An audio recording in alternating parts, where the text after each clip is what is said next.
So this is going to be the first part of this interview. If you're watching this video right now, I'm going to put out a playlist with Sister Portia's videos down there, kind of like a channel. And so at each and every single point when the video ends, you're going to have her channel appear in the end screen. So that's for people that watch the video all throughout. I'll let her introduce herself. Sisterhood. What is what? Hi everyone, thank you so much for welcoming me to your channel Leadership. My name is Portia Mohau.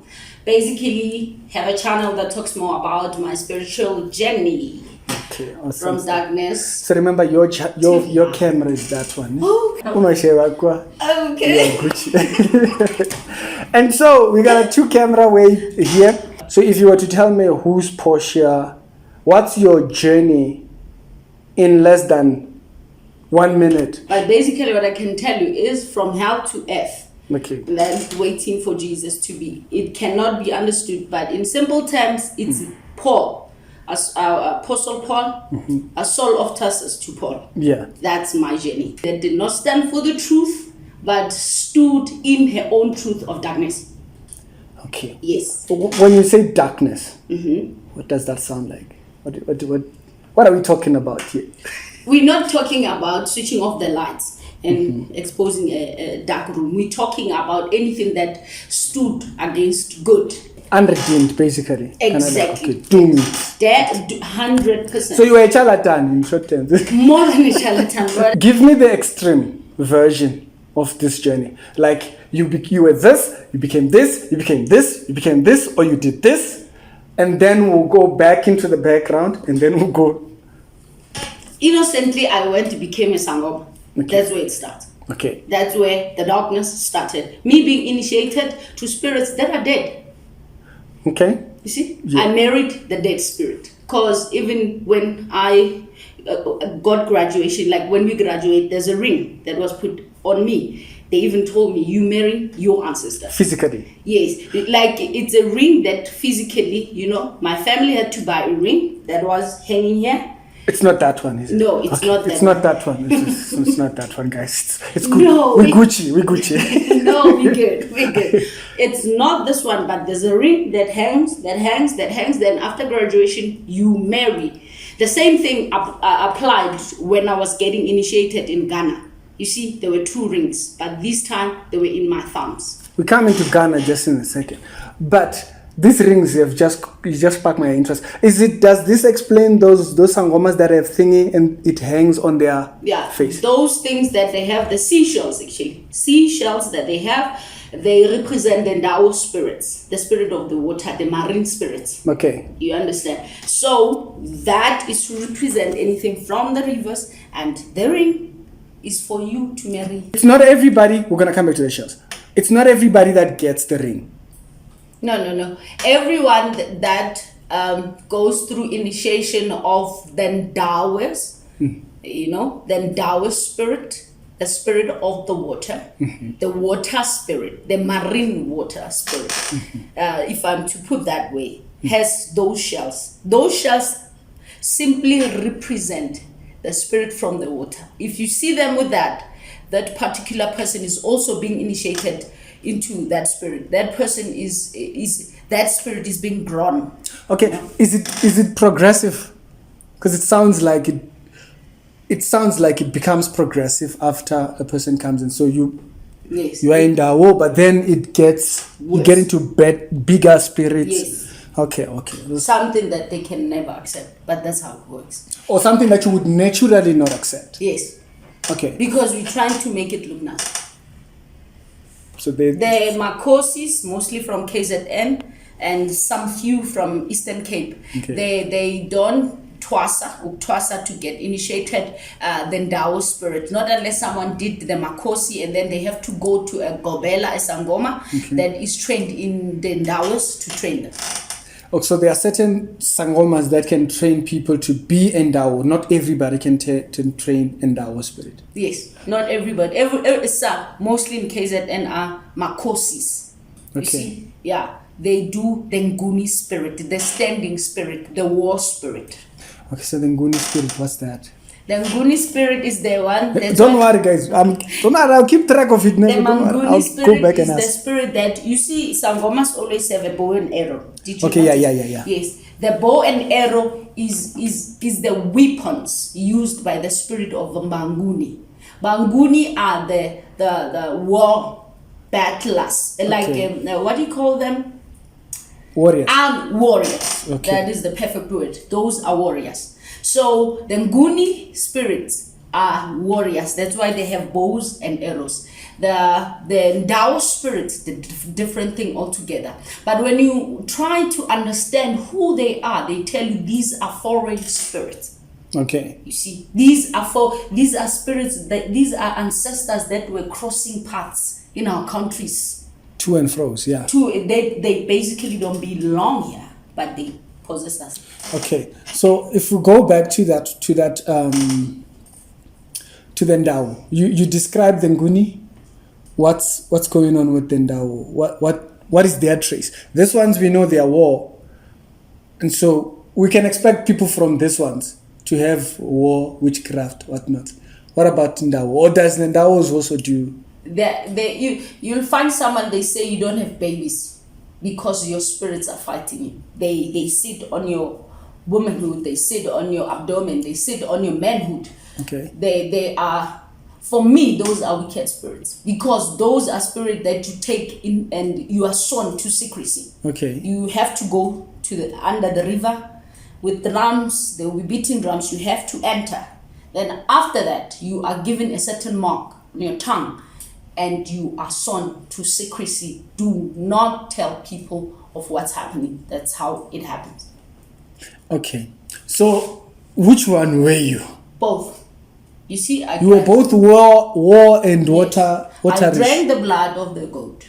That's a Nguni's graduation. Nguni basically has to drink the blood of a goat. The goat has to die on top of you. You understand? The goat dies on top of you. They will just take whatever they use, an arrow or not. They will give it just a spark for blood to come out. Then you hold it. You suck out the blood. Basically, your goat dies on you. That's how it should happen. Okay, I've seen some eating cow meat. That kind of explains. Yeah, sangomas do a lot of things. You find others eating raw liver, the others doing what? There is absolutely nothing. No limit.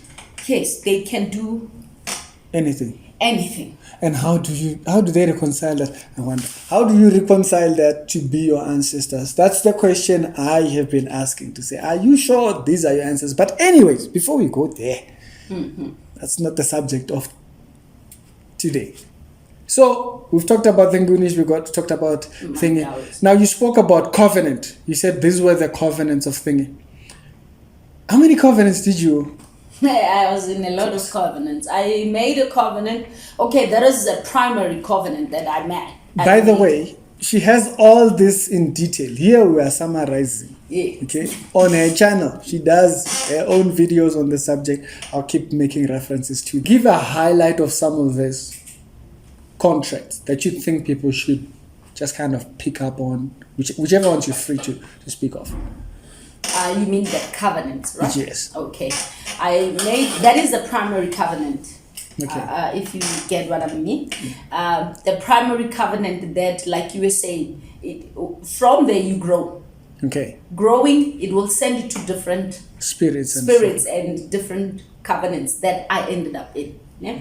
I went to Mozambique, entered 2 covenants because of the Ndao in me. So that was the primary one? Yes. The primary one is me becoming a traditional healer. Okay. Right? That's, you go to Kobela. Yeah, that is initiation. First initiation. Baby stuff. Yeah, baby stuff. Then Mozambique. 2 contracts. 2 contracts. First, I was licked by a snake. I had a covenant with that snake. Had to be given a saliva of the very same snake. Second one, in Mozambique, I had to lick a head of a dead person. Literal. Yeah. It's not hearsay. It's something that happened that I, Portia, mohau, before light, before grace, entered myself into. Second covenant. Second covenant. And there was a time I had to give out my womb. Then I ran away. Because I was a married woman. You were like, oh no, we're not doing that. Yeah, I was a married woman. You understand? Yeah. So these are two covenants that I entered into because the mandawa in me were growing. You see? They couldn't accommodate all this baby stuff. And they need to work. You see, they did not come inside my body to just sit idle. They came in to do witchcraft, to heal whoever they want to heal, to curse whoever they want to curse. They didn't. That people does not come into your body to become nice or always nice, whether we would like to believe it. It's not like that. They will heal where they want to heal, whoever they want to heal, curse whoever they want to curse, anytime they want to. Do literally anything, kill, manipulate anything they want. They are out to use your eye to see, to use your nose to smell, and do evil. These are just primary agents that the devil uses against people, and they just don't want to accept that. So in that growth, you go local, which is baby stuff. You need Mozambique. This is graduation. Now you are meeting the bigger demons. Yeah. What did it really try to achieve? Power. So the power that you get from the mere initiation is not... No. But then once you get into that... No. This is mere manipulation. Okay. See, that level is just manipulation. Now when you're running around with chickens, running around with goats. Drinking all these things. It's them manipulating you into accepting these things. Okay, you accept them. Now these things control you. The diabolic now the diabolic part of culture. Okay. It's this paganism that is within Africa. Within culture, within culture. You see, you accept it. And these things, you fall in love with them. I hope you... Yeah, no, I get you. I get the tone. Whatever you do becomes you. Yeah. You understand? So that initiation was just a certain level. Of what can you accept? Yes. And then I was growing. Like I told you, they even teach you this. When you are in initiation school, you are to give birth to a child. That's your spirit. And then it grows. The more it grows, the more it wants to be fed. Now, if you're giving birth to it, that already tells you it's not the same thing. It's that familiar spirit that's now becoming a part of you. Yes, and it's becoming a part of you. It controls you. It takes over.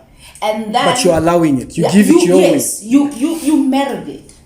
You see? You believe them when they told you that it's gonna kill you. You believe them when they tell you that you cannot succeed, you cannot have this, you cannot have that if you do not obey and bow down to these things. Yeah. You remember, you accepted it and you fall in love with it. You know why?